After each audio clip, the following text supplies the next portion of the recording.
Hi, everybody. Thank you so much for joining us today for our Crowdfunding with Sport Northern Ireland webinar. You may have seen that I've put a couple of messages into the chat box. The chat box really is for you to interact with us throughout the session, so you can ask us any questions as we go along. My name's Zoe, and I'm part of the team here at Crowdfunder. I've been joined today by Kyle and also Conleth from Sport Northern Ireland. So we will be on hand, as I said, to answer any questions. So don't be shy. Put those questions into the chat box. We've saved time for a Q&A at the end, but we will try and answer as many as we can as we go along. We have allowed 60 minutes for this session, and that does include that Q&A. This is a live session and we are recording it. We will make sure that we send you a replay to the full session as part of a follow-up email, and do keep an eye out as well for some resources and signposting to different facilities and different functionalities within our website to help get you started. If you have any issues with your internet connection, the best thing to do is just to leave the session and then follow that joining link that you would have been sent from Hey Summit just to come back into the live room. You might find that you've lost any of the chat. If that's happened, please you do just drop a message into the chat box and we'll bring you back up to speed.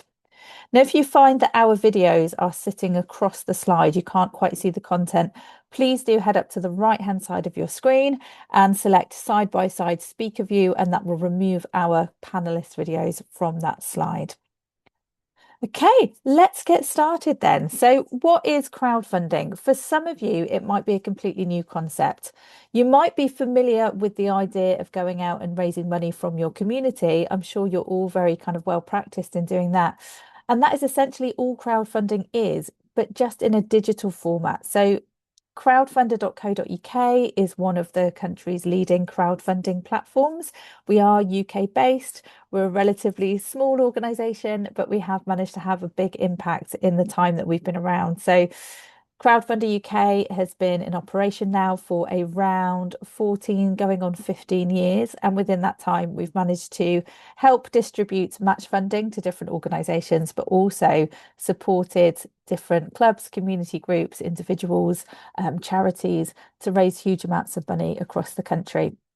So, how does it work?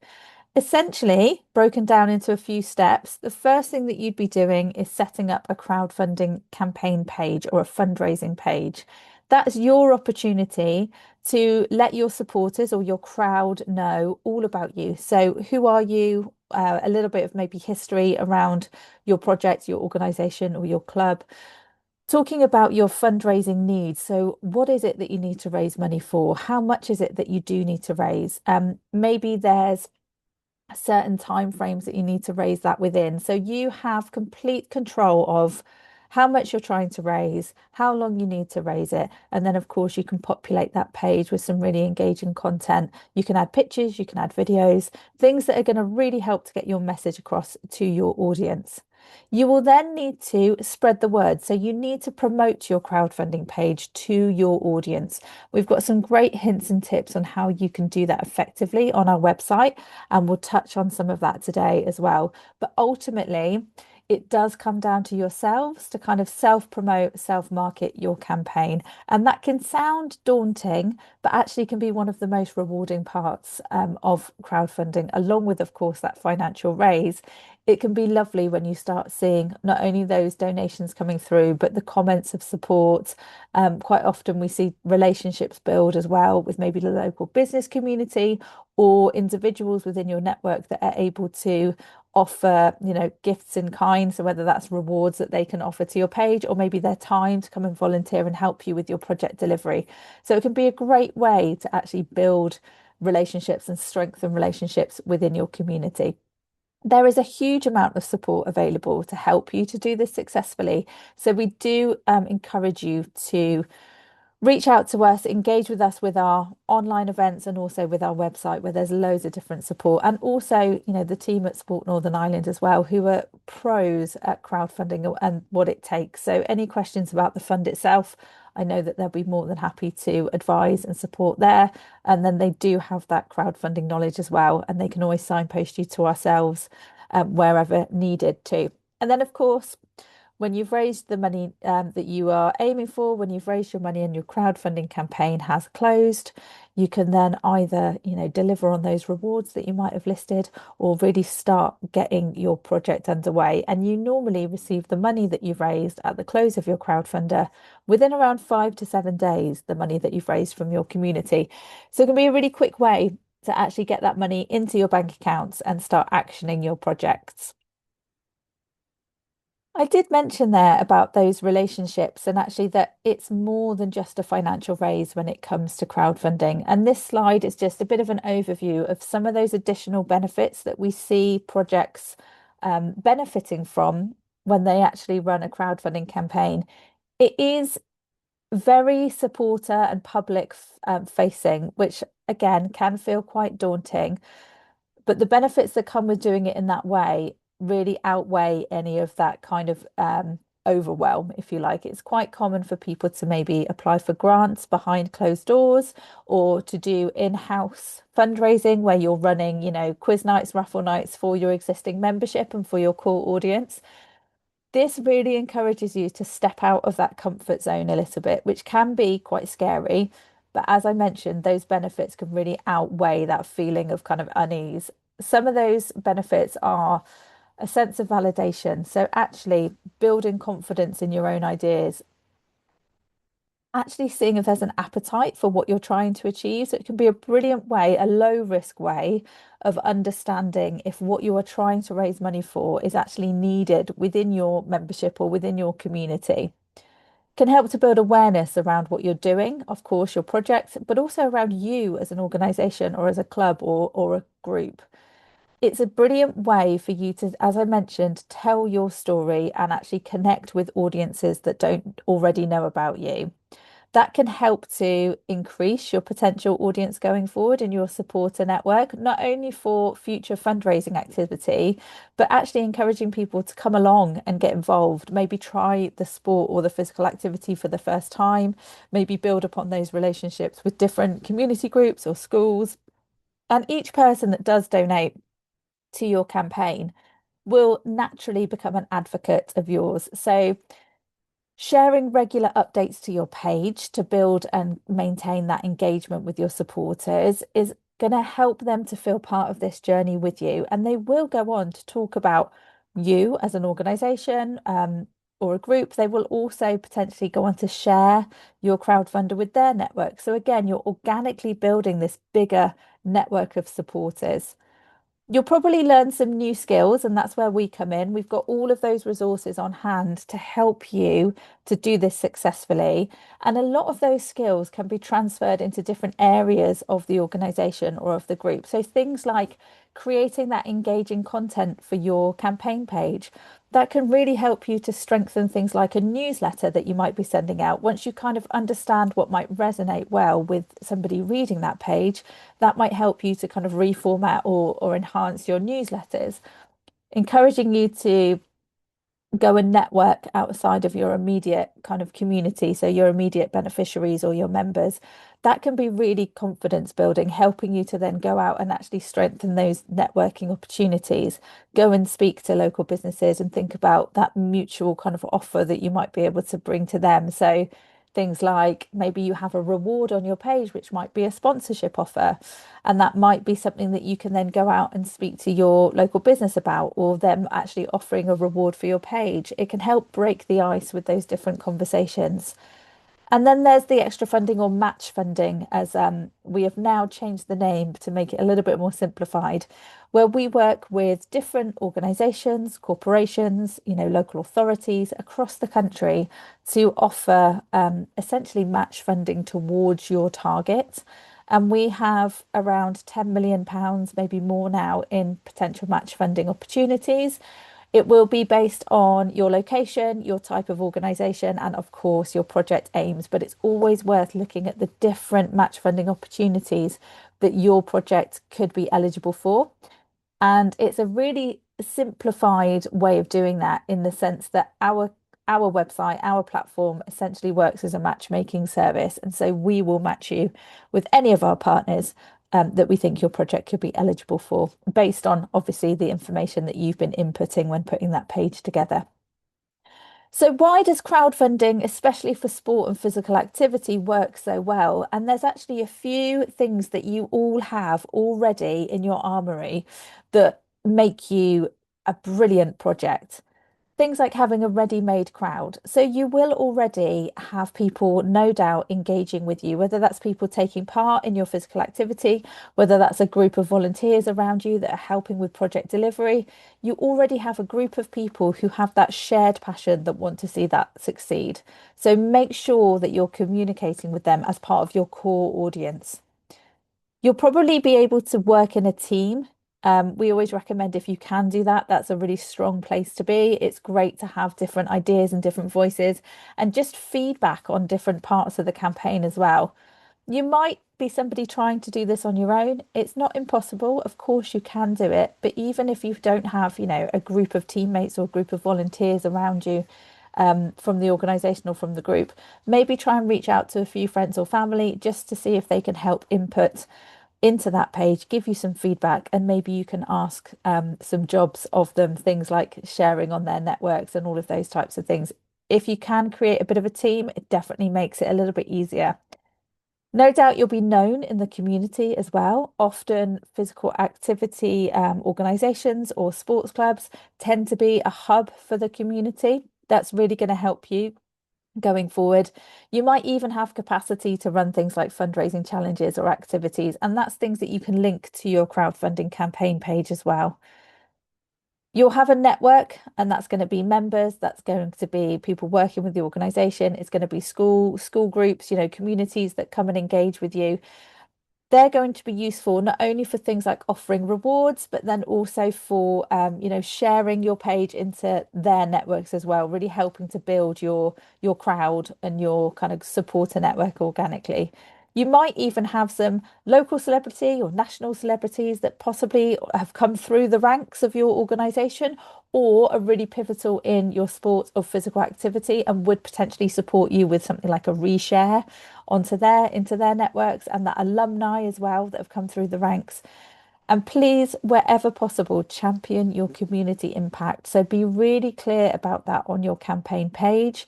Make sure that when you're sharing things out into your networks, that you really are highlighting the community impact that you've already had and that you will continue to have, if you're successful with this campaign.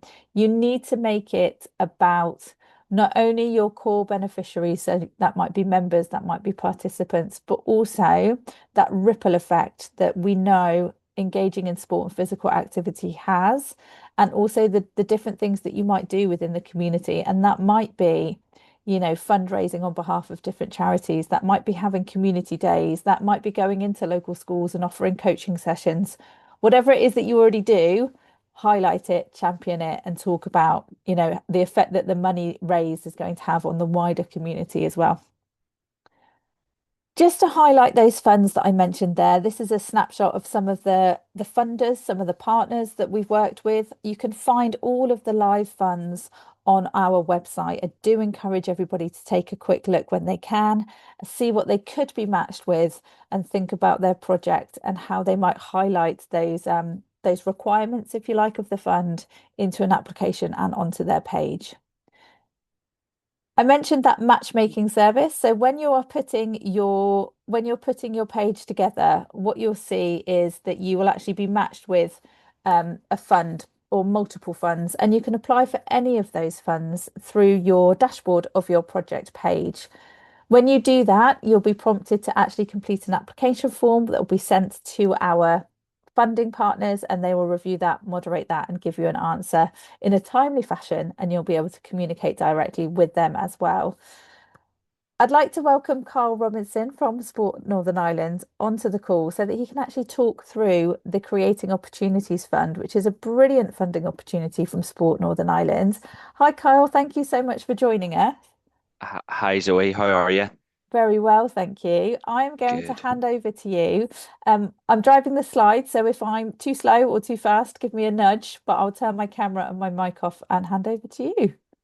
No worries. It's gonna be a little bit of next slide, please, potentially here, Zoe. But I'll try and keep up with you as best as possible. But yes, as Zoe said, I work for Sport Northern Ireland, one of my main roles there, alongside my colleague who is actually on the call, Conleth Donnelly.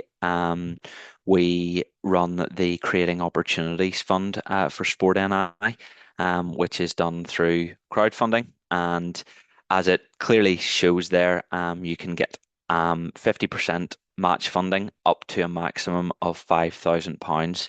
It's done through the extra funding process that Zoe's already shared. I'm going to share a little bit more on crowd or on creating opportunities here. So Zoe, if you want to just go on to the next slide there, I'll just give a very brief overview of what we're going to be looking at. So first of all, what creating opportunities is, just some of the key questions around that. Following that, we'll be looking at the eligibility, so some key components of our eligibility criteria. All of it can be found on our guidance notes very clearly. Um, the next part that I'm going to briefly touch on, and I think, as I say, Zoe's covered it off really quite nicely already, but just to give people a little bit of an understanding of the process from their perspective as an applicant. So if you're going in as an applicant to this process, what is the journey from start to finish whenever you apply or hit submit on your application? What process happens going on from that? And then finally, I'll just maybe reiterate some of the kind of key tips and resources. Obviously, at the end, we'll have time for some questions and an opportunity to speak to myself and Conleth and Zoe, of course, on the call. So more than happy to field any questions that you guys have on any specific projects that you might be looking funding for. So Zoe, if you want to skip on there and bring up the different parts of the next slide. So just on what is creating opportunities. As Zoe's already mentioned, it's an extra funding opportunity in partnership with Crowdfunder UK, and it's worth mentioning from our own perspective that it's a lottery funded program.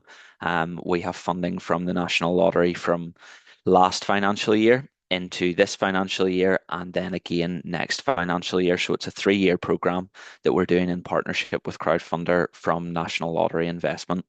What it is, it's a small grant program enabled to design or designed to enable investment into new or additional participation projects in sport and physical activity settings. So that can be through sports clubs, charities, community and voluntary sector organisations, and parent teacher associations. So those are the 4 organisations that are eligible for funding through creating opportunities.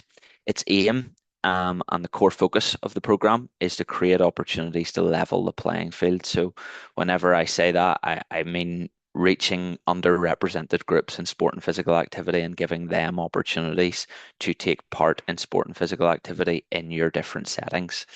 Um, as I've covered off already, how much you can get up to 50% match funding to support up to a maximum of £5,000 from Sport NI through the crowdfunder platform. So just hypothetically, if you were to have a grant total cost of around £8,000, you could then get £4,000 match funding from ourselves for your project. Just that last little part then, Zoe, if you want to pop it up, phase 2 is currently open for projects delivered between April 2025 and March 2026. So I'll go on to this obviously in the next couple of slides when we're talking about eligibility. We have quite a tight time frame within the remainder of phase 2, but what I would say is that there is still funding available. And we are still welcoming applications for any projects that you might have between February and March of 2026 here. We're welcoming any applications coming in from that perspective. So yeah, applications are still open. So Zoe, if you want to flick on just to the next part and just go through, even if you want to pop up all of those different things. So as I've mentioned before, eligibility side of things, leveling the playing field. We're looking for projects that are engaging one of 8 different target groups. The 8 target groups are all stipulated within the guidance notes. And what I'll make sure to do off the back of this is share our guidance notes. They're on the Crowdfunder webpage. They're also on our own webpage as well. But I'll share the guidance notes with Zoe, who can circulate that with um, the meeting recording. As I say, different underrepresented groups in sport and physical activity. It must engage one of those groups. What we would always say is I would make sure that you actually have more of a focus rather than looking to sort of show how it engages all of those eight groups. You don't have to engage all of those eight groups. You don't get more points whenever we're scoring applications or assessing applications. In fact, what we would encourage is that you have a real focus on maybe one or two of those target groups to really actually emphasize how you are engaging them with a participation project.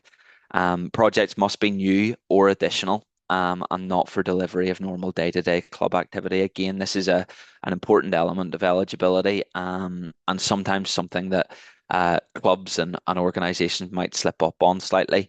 We are here through creating opportunities that the clue is sort of in the name to look at additional projects and additionality within projects. So we're looking at participation projects that um, aren't something that you're already doing within your club. Um, just moving on then to the next one. If you are looking for that maximum of uh, £4,000 to £5,000 of match funding, so any project that's costing between £8,000 and £10,000 in total, you will require a campaign video. Campaign video is something just really simple. It's just stating who your club is, what you're looking to deliver through your project, what are some of the costs that you're attributing towards it, and how people can get involved in donating to your campaign. Um, it's actually a really good way of promoting your campaign, and it'll be right at the forefront of your campaign page on Crowdfunder. So that's part of the eligibility if you are looking for that maximum of between £4,000 and £5,000. Organizations can have one successful creating opportunities application within, well, it says within 12-month period, meaning within the financial year. So we're in phase two at the moment. So if you've already applied since April 2025 and been successful, you cannot have another application in with us throughout this phase until phase three comes in April 2026. Um, just then on a deadline side of things, I actually realized there's a slight typo here, so apologies. It says 26th of January. Um, Application deadline is the 29th of January, just for your records. It's in our guidance notes as well. So um, the all applications and campaigns must be submitted to us by Thursday, the 29th of January 2026 for phase two of the program. What I would say though is try to get your application in sooner rather than later. And I know that's only given you quite a fine window to actually get an application in, but this is why we're having this call today, um, just to make sure that you can actually get your project in and delivered. Said then again about all phase two projects must be completed and Sport NI funding spent by the 31st of March 2026. So you have to have your Sport NI part of your funding, your 50% of your funding clearly spent by the 31st of March and your project well through its delivery. So the delivery is looking really from that sort of February, March time in terms of when you're actually going to be delivering your project. And then just to emphasize further, have a little bit of a look through the guidance notes. There's really clear explanations on what we do and do not fund in creating opportunities. So I would encourage you to just have a read over those off the back of this session as well. And then you can come back to us with any questions that you have. Zoe, if you just want to go on there and pop up the next slide, that would be great. Thank you. So just briefly on the applicant funding journey, you'll apply for Sport NI funding through the Crowdfunder platform. As Zoe has said, you select the extra funding and click on Sport NI project creating opportunities. What happens then is if you receive your success notice from us, which hopefully you will, you can then go live with your project. So what we would always say is we don't fund projects that are already live and already receiving crowd donations. Through creating opportunities, we want to be able to put our rubber stamp on it and say, look, we are going to pledge our 50% towards this. And it's just to allow us to make sure that everything's kind of in order in terms of our eligibility before you ever go live with your campaign. So once you receive a success letter from us, you can go live with your project. You must then go on and raise 25% of your initial target. So just for an easy analogy, say your initial target is £4,000 of total project cost. You must then go on and raise the £1,000 from 25 individual supporters in your club or outside of your club. So whenever I say those 25 individual supporters, it's unique crowd donations. So unique individuals, 25 of them donating to your crowdfunder campaign, donating that £1,000 in total. It doesn't have to be proportionate. Some people can donate a pound, £5, £10, and other people can maybe be a little bit more generous and donate a higher volume. But you need that 25 unique individuals and 25% of your total target to then unlock our 50% pledge, which we've sent on a conditional basis. So that'll then get added to your crowdfunder campaign, and that brings you up to then the 75%. So once you get up to that 75%, we find so often that groups are very encouraged and can start working towards that final 25%. You then go on and raise the remainder of your target, and then your project can start and get underway. So hopefully that makes sense okay. But if you have any questions, just feel free to again fire them into the chat, or we can talk further on those. Just going on to the next slide then, Zoe, if you don't mind, some key tips and resources. And just if you want to pop them all up on screen, that would be brilliant. So just look again, this is just reiterating probably a lot of the stuff around eligibility. Make sure you read the guidance notes. Don't go live with your campaign, as I said in the previous slide.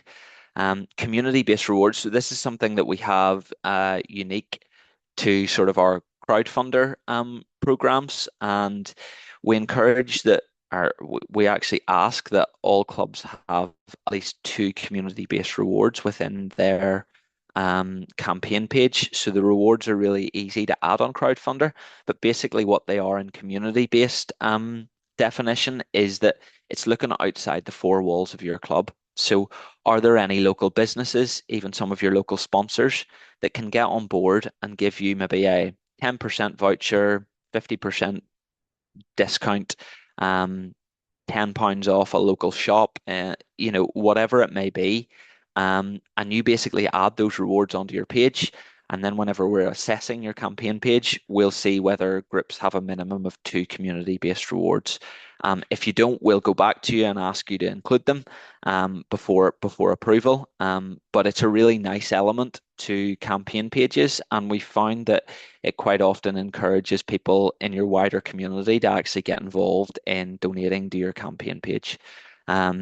Some clarity in your project costs, then we'll ask for a budget breakdown within the brief application that you're filling out.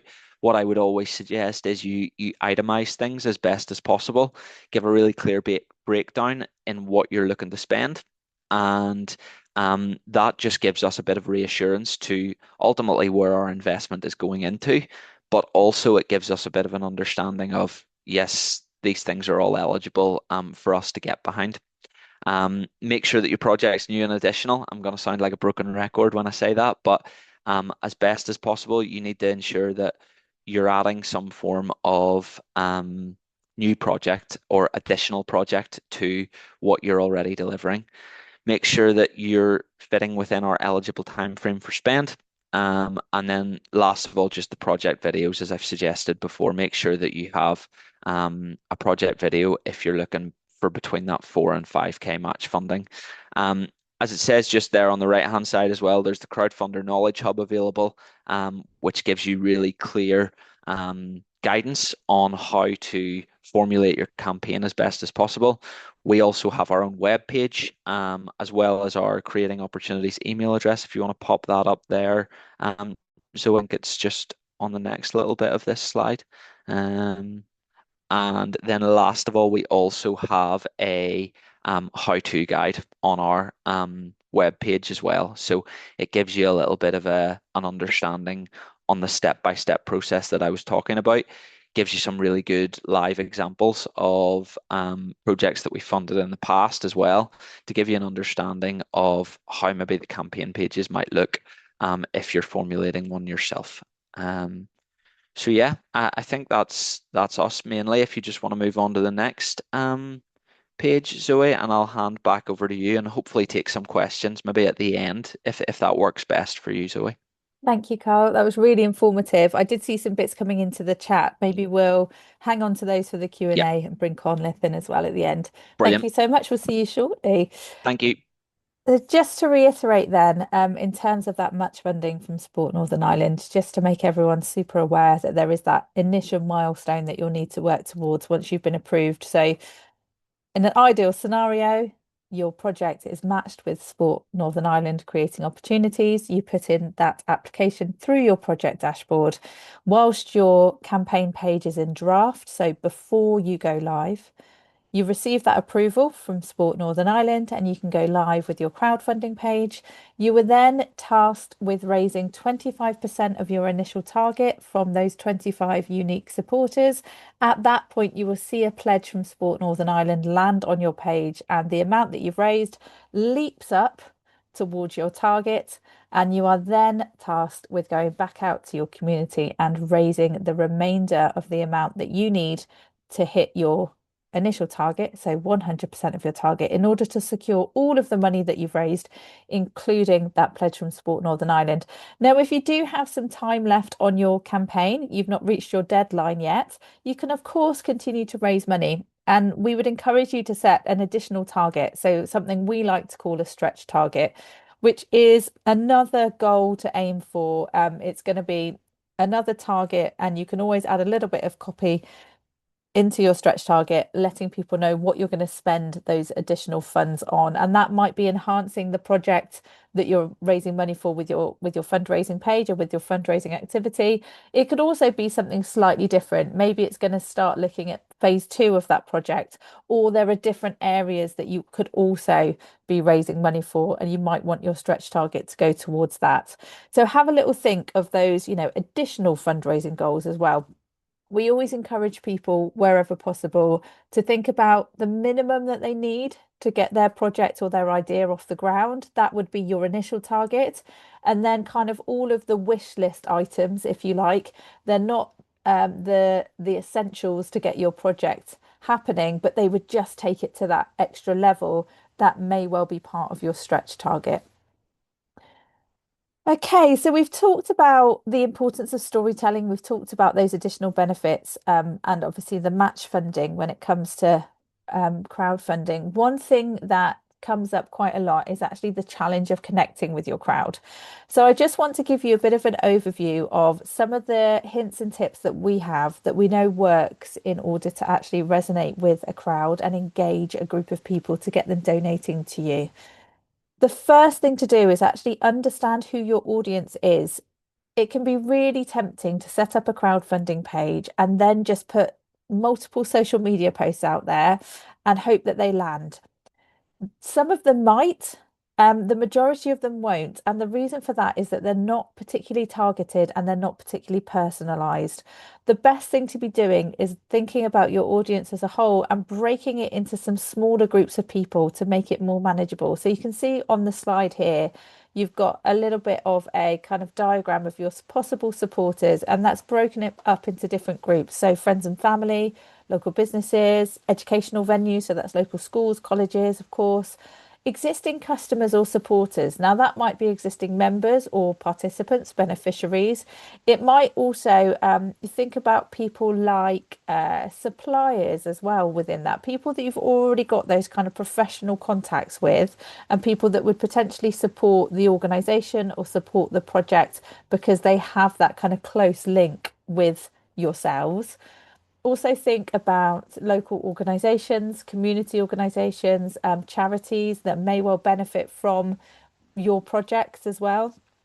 It's even if they can't financially contribute, they could always put something out to their networks. So within a newsletter or out, reshare something that you've put on social media. So split that crowd into groups and then vary that communication depending on, who you're contacting. So which group.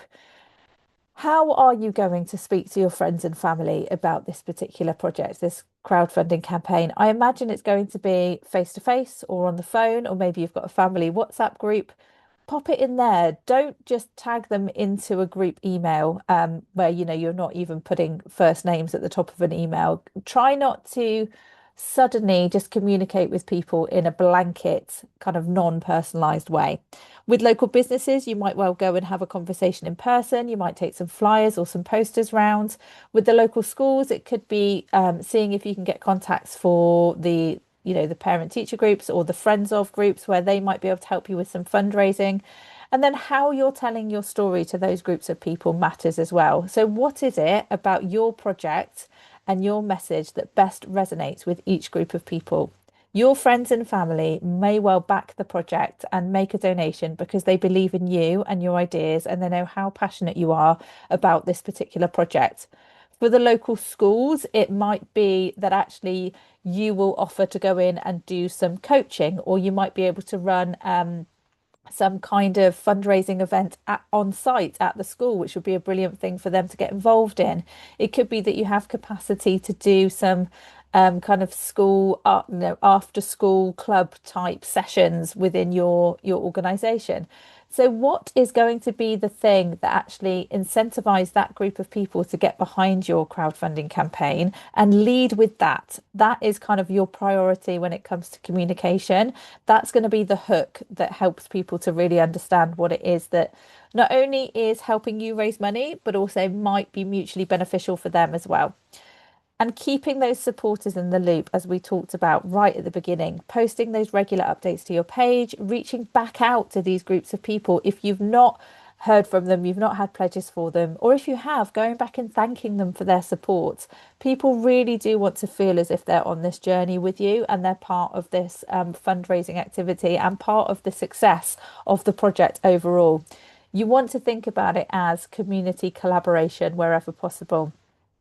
A great way to kind of keep on top of that in terms of the admin, and this is where having a bit of a team comes into play, is you might be able to delegate some of these tasks to different people. You might have some that have got great networks with the schools because they've got school age kids, or you might have people who, there might be somebody in your membership or somebody who volunteers with the organisation that actually knows a few of the local business owners. Maybe they can be the one that goes and speaks to local businesses.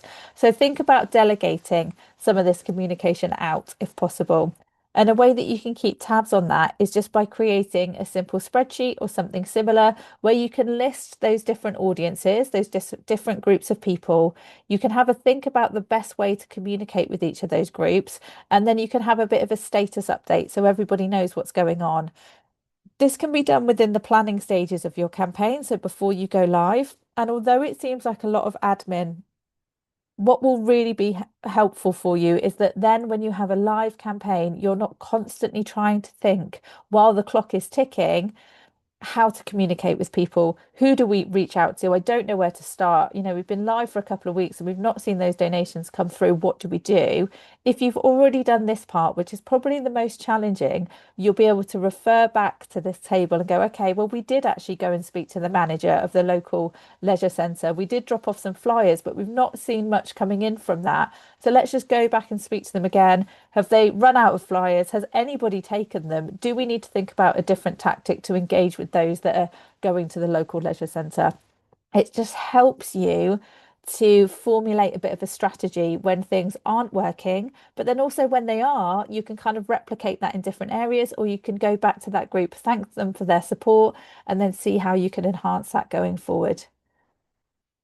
I've talked about the importance of telling your story, and one thing that's great is there is a template to help you do that. So do just follow the formula of the template.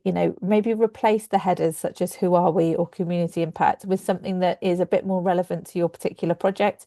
Do insert images throughout the course of the page as well to help kind of highlight and really enforce what it is that you're talking about. People love to engage with other people. So wherever possible, have pictures of, people participating in the physical activity. If you've got some larger than life characters, see if you can get them kind of on camera, maybe a little bit of a video testimonial from them.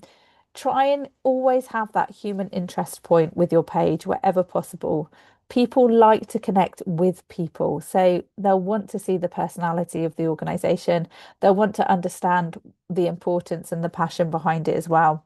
Just a little hint where it says upload an image here, please do delete that little prompt. The amount of pages that we see and that's been left in there, and we can tell that you've just gone through it, uploaded those, and not thought to kind of make the template a little bit more relevant for yourself. So please do remove that when you're putting your images in. And then quickly, just to touch on rewards, I know I've mentioned it a few times. For those of you that aren't aware of what rewards are, they're essentially giving something back to a supporter for their financial contribution. So that might be something like a discounted membership. If you're a club offering membership, it could be some merchandise. It could be sponsorship, so maybe a discounted sponsorship offer. It could also be something that you've actually secured from a local business. Maybe they've gifted something to you, like a meal for two at the local restaurant, or, entry tickets into a local kind of tourist attraction. Whatever it might be, think about things that will appeal to your wider community, not just those that engage with you at kind of club level or sport level. Think about the offer being nice and varied, and also the price points being varied as well. So if a local business is gifting you a voucher, let's just say for £50, try and put it on there for maybe 30 or £40, so that the person that is claiming that voucher is actually getting really good value for their donation or for their pledge. So it's incentivizing them to pledge to the campaign. It also gives you a great opportunity to cross promote. So with that particular voucher for that restaurant, you will say to that kind of business owner, we're going to shout about the fact that you've donated this onto our social media pages, into our newsletter. Please, if we tag you, will you reshare that to your customer base and your social media, platforms? What that does is opens up your audience to, their customers. It also opens up their customer base to your crowdfunding campaign, and it really does help to mutually kind of cross market, if you like. It's mutually beneficial. You might be bringing customers to them, their customers are now aware of your crowdfunding campaign. So it's that community collaboration that I mentioned earlier. And we do see that offering rewards on your page can typically boost the average pledge by around 30%. And that doesn't necessarily mean it's because everybody's claiming those rewards. It's for those different things that I've mentioned. It's the fact that you can help access different networks. It's the fact that you are having those icebreaker conversations with people. It becomes a really good tool for promotion and shouting about your campaign if you can focus on those different rewards. It just keeps that promotion varied when you are trying to obviously get eyes on your campaign while it's live. And just quickly, some top tips then for getting you started. Start strong with your campaign. Think about those first couple of days as being really pivotal in terms of the money coming in. People that see a crowdfunder that's already got money raised on it are more likely to donate. So the best thing that you can be thinking about is having a bit of a soft launch. So going live with your campaign a little bit under the radar. You go live, you go back to your core audience. That's going to be your friends, your family, people that you've worked out from that group that we talked about, that audience network map, and people you can rely on for support. Go back to them, get some of those donations on your live page, hopefully some nice comments of support as well. And then after maybe a day or so of doing that, that is when you would set your public launch date. So at your public launch, you could maybe have press going out with a bit of a press release. You might do a bit of a big social media post. You might have an actual launch event, maybe at the club, at the premises. However, at that public launch date, those that are looking at your page will already see support on there because you've already, unbeknownst to them, had a soft launch and brought in some money. That is going to really help to keep that momentum, and people will be more likely, more incentivized to give. Set some realistic goals as well. The more realistic your target, the easier it's going to be to achieve. So, again, by understanding your audience and understanding how many people you might be able to connect with, will give you a bit more of an understanding of how achievable that target might be to raise. If you do have a slightly larger target, it's not, it's not an issue at all. You need the amount of money you need. We're not here to tell you how much you should be raising. You will have a better understanding of that. The best thing to do with any target is break it down into some milestones, if you like, some goals to aim for within the first week, within the first couple of weeks. What is it that you need to raise each day in order to hit your target? With the Sport Northern Ireland funding that you need to raise that 25% in order to unlock it. So have that be your first goal when it comes to promoting your campaign as well. Be really vocal about the fact that you need to raise that first 25% from 25 people.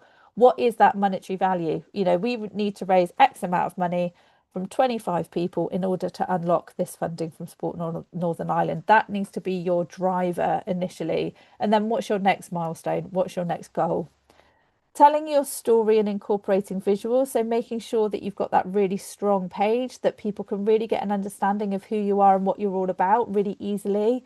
Try and avoid just talking or just kind of creating the message on there that only really speaks to your existing audience, so your members.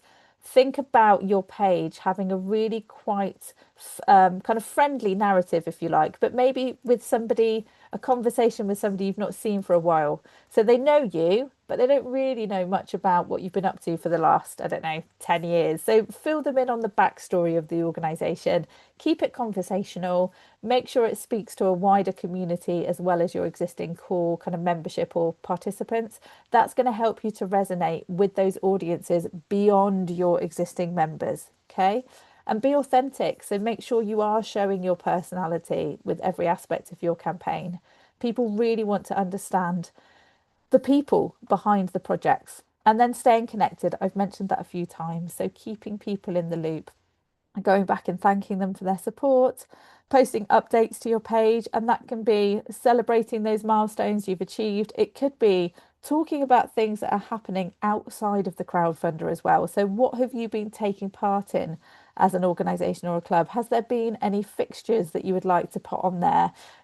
Your particular team did really well, or you had this great community event. Think about your crowdfunding page as being a bit of a digital archive for all of the great things that are going on with the club, with the organisation for that period of the live campaign.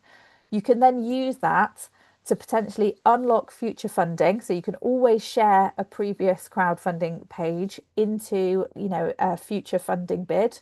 Or a grant application to say, look what we managed to achieve with support from Sport Northern Ireland, with support from 200 people from our community, or who all had these wonderful things to say. It becomes a really good evidence base for your impact and your achievements. So use it as a way to kind of build a really lovely portrait, if you like, of your fundraising achievements, but also who you are as an organisation and the types of things that you've been up to throughout the campaign. And there's loads of help to get you there. So we have different webinars, we've got drop-in sessions. Any questions that you have, you can come along to a kind of Q&A meeting with us. You just jump on a call and ask your questions. We've got loads of resources on the website as well for you to engage with. And as soon as you kind of create that profile, create that account with us, if you like, on Crowdfunder, you'll start receiving different emails as well, signposting you in the right direction of how to get started and for every stage of your campaign. Okay, we've gone through a fair amount today. We do still have a bit of time left for some questions. So I'd love to invite Kyle and Conleth back onto the call, please. Thank you both for waiting in the wings. No Let's have a worries. little look to see what questions we've had coming through. This is a good one from David. We've had, does this include small capital projects? So in terms of the S- creating y- opportunities.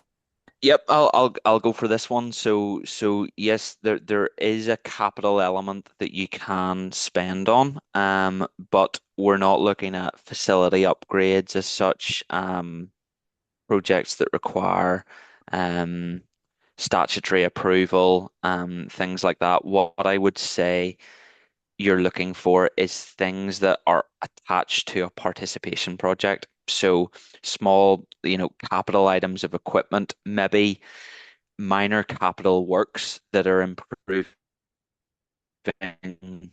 like you have, and you need to refurbish an old changing facility to ensure that you're providing access to female participants. And if you have a clear participation project then connected to that female participation, then we can look at it. It's a case by case basis though when it comes to the capital side of things, because this is more a participation project grant rather than a capital grant as such. So hopefully that answers your question, okay? Are you happy for people to contact Sport Northern Ireland to discuss those types of projects directly? Of course, Yeah, and would yeah. encourage Can I that jump in actually. there, sir? Yeah, please, Conleth, go on Uh, ahead. the any capital items of equipment or any funding through that, as Kyle said, is really an enabler to the project. So if you're doing a project that's trying to get more people with disability involved in your club to do X, any piece of equipment or access really has to be an enabler for that program, if that makes sense. So Yeah. you might need a disability ramp or something for wheelchair access or something like that, or you know, larger pieces of equipment. And as Kyle rightly pointed out, if anything needs statutory approvals, we won't fund it because this takes too long to get them across the line. Thank you. We've had a question from Steve. If awarded funding in phase two, must all of the funding, sorry, be spent by the 31st of March 2026? And does that mean that no funding is allowed to run into the 2026-27 year? If so, then when does phase three open? So yeah, just to answer the couple of questions there. Basically, in our guidance notes, it highlights that all Sport NI funding must be spent by the 31st of March. So whenever we're highlighting that, ultimately we're saying that we donate 50% of your overall project cost. What you do with that additional 50% that you guys raise ultimately isn't in our control. But what I would emphasize is that you clearly specify um, a breakdown of what we're funding towards to ensure that it meets our eligibility criteria, and that eligibility being that it must be spent and delivered on this side of March. In terms of phase three, then, yeah, we'll be hoping to open that in April.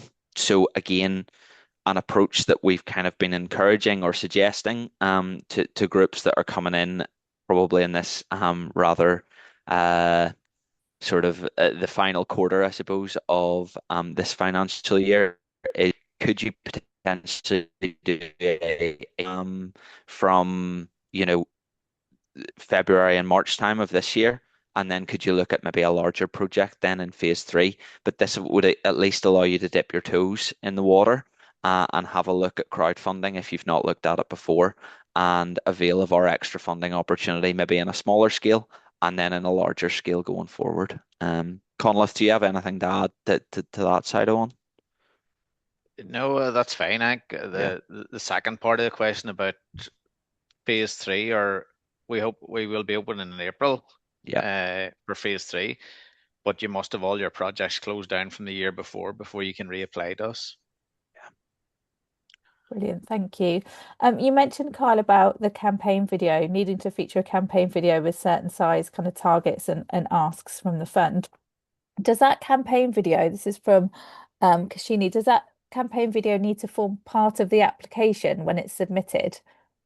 So basically, it'll be part of your campaign page on Crowdfunder. It won't be part of your extra funding application. So it'll be added on your campaign page whenever you're creating your crowdfunding. Then do the short application for extra funding on the crowdfunder site, but that video won't be on the application page because it'll just be replicate. It would just replicate it ultimately. We'll be able to view it on the draft of your campaign page, rather than the application. So no, it's not within the extra funding application element of it. And I'm assuming it needs to be obviously on there before you agree the project to go Cor- live. Correct. Absolutely right. So yes, it needs to be on there before we give approval to go live with the project. Amazing. This is I'll take this one about gift aid. So essentially, question being, are donations eligible for gift aid? And if so, is the target inclusive or exclusive of gift aid? If your organisation is eligible for gift aid, all you need to do is tick the box. It's a tick box when you're setting up your page, just to let our system know that you're eligible. And all that will happen is you will accrue gift aid where relevant on donations. And you will see that as a separate amount to your target. So that is exclusive of your target. And when you close your campaign, you'll be able to access a gift aid report from your project dashboard, and you can download that and simply upload it into the HMRC portal to draw down that gift aid. If you've made a mistake and you realise that you're not actually eligible for gift aid, you can just unclick that box at any point. So it's very flexible. Don't worry too much if you've made a mistake or you realise that you are partway through, you can kind of turn that functionality on. But essentially, we allow you or enable you to accrue it. But no, it sits separately from your target. It's not inclusive of your target. Okay, so we've had one from Alice just looking at targets and the contribution from Sport NI. So this might follow on from the gift aid actually. So if we raise £4,000 and when gift aid is added, it's £5,000. Will Sport Northern Ireland match the full 5,000? That goes back to what I was saying about gift aid not being part of your target. So no, it will always be based on your initial target, which in this case would be £4,000. Anything like gift aid or a potential stretch target is separate from that initial target that Sport Northern Ireland is match funding. I hope that makes sense. Kyle or Conleth, I don't know if you want to add to that one. No, no, that's great. So Okay. that's Um, useful. we had somebody asking, here we go. We've got a question just asking if individuals, so individual supporters, I'm assuming in this case, can be companies. From our point of view, they could be. How would that impact the match funding requirements, Conleth? It doesn't impact it at all, and we would encourage that because again, that would build relationships with, potential sponsors down the line, or if you're holding an event, they might be able to put some money towards that. While it says unique supporters, it just means that they have to be 25 individuals. So that could be a mixture of say 5 companies and 20 individuals or whatever it is. It doesn't really matter as long as it's 25 unique individual supporters. Amazing, thank you. And I guess from a crowdfunding standpoint, if you know that you've got good relationships with companies, maybe think about incentivizing their Yeah. pledges. Can you give them, a sponsorship offer or something where you're designing a reward around those companies to encourage them to give a certain amount of money or to claim a certain reward, and you can go out to that group with that messaging then. Yeah. We lost Carl for a moment. He's back. It's back. Apologies, the office Wi-Fi decided to just turn Oh, it's done it Your way again. again.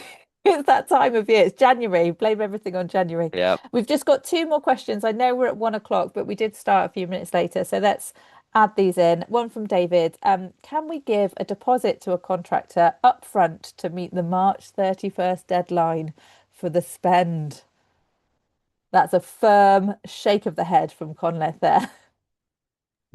Definitely not from the Sport NI point of view, from our funding. And I don't know the contractor term. I'm just assuming this person means for capital, which, no, when Yeah, and again, if you wanna send us over maybe a clarification of what you mean specifically by that, send us over an email. But yeah, Conleth's spot on there. No, it wouldn't be something we would be looking at. And then a final question. Can Sport Northern Ireland, so the Creating Opportunities Fund, cover facilitator fees? Yeah, as long as they're project specific. Yeah. Yeah. Yeah. So, Amazing. for Absolutely. example, if you were doing a project for, again, just that easy example of a disability sport program, yeah, and you want somebody to facilitate a bit of awareness training or something like that around disability, and certainly, yeah. But that would, if you have a random facilitator cost, and when we're assessing it, it doesn't really tie up with the project's trying to do, then we would query it. But yeah, the answer is yes, as long as it's project specific. Fabulous. What's really great about yourselves as funding partners is that obviously you're open to those conversations and that kind of back and forth with projects. So they can, of course, contact you directly with any specific eligibility questions, can't they? Using the Creating Opportunities at sportni.net email address, which we will circulate with everybody. And then I know, obviously, once people have put in those applications with yourselves, if you do need any further information, you will be contacting them directly to obtain that as well. So I guess the message is if you are unsure, contact Sport Northern Ireland directly. And then obviously if Sport Northern Ireland do need any more information from you, they will be reaching out to you. But try and include absolutely everything in that application in the first instance to speed up that process. Um, okay. Oh, one more from Alice very quickly. Is the funding for discrete projects only or as part of a larger project? So, discrete projects.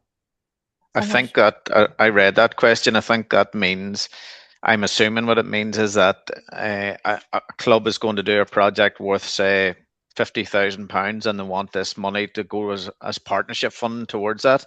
Okay. And that's a really good question. We haven't come across that yet in any of our applications. Probably something we need to consider. Okay. So maybe I reach think, directly to Sport y- Northern Ireland on that one. Just to yeah, clarify.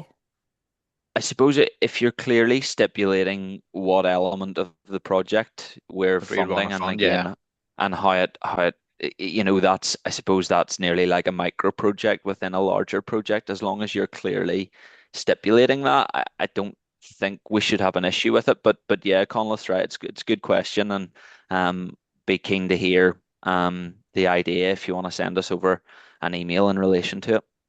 I Amazing. would say it's not a no at this stage, but it would be a No, case by case basis. I yeah, think that would be the answer.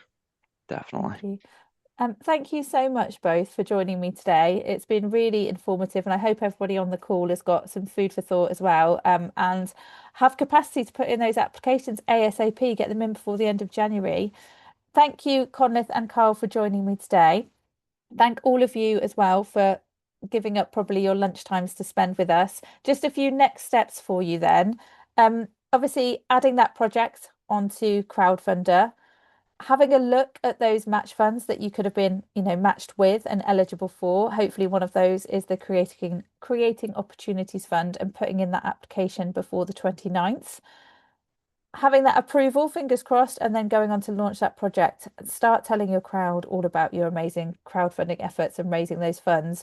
Do connect with us. So do follow us on socials, join any of our online events, and any particular queries about the fund, please do reach out directly to Sport Northern Ireland, or any crowdfunding questions, please reach out to ourselves and we can triage those to the relevant team as well. But all that remains to say is thank you so much for joining us. Thanks to the panel, thanks to all of you attending, and good luck with your fundraising. Thank Take you. care, guys. Thank you. All the best.